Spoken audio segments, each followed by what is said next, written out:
माननीय अध्यक्ष जी, मैं आपकी अनुज्ञा से दिनांक 2/7/24 को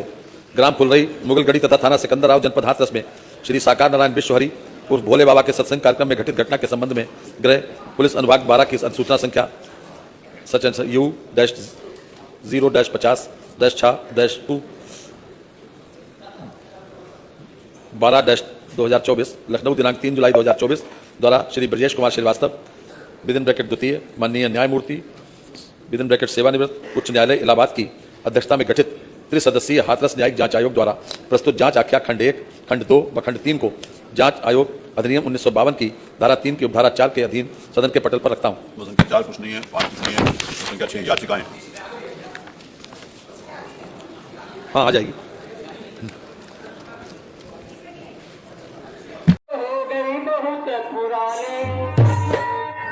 चादर हो गई बहुत पुरानी, अरे अब तो सोच समझ अभिमानी। चादर हो गई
अब तो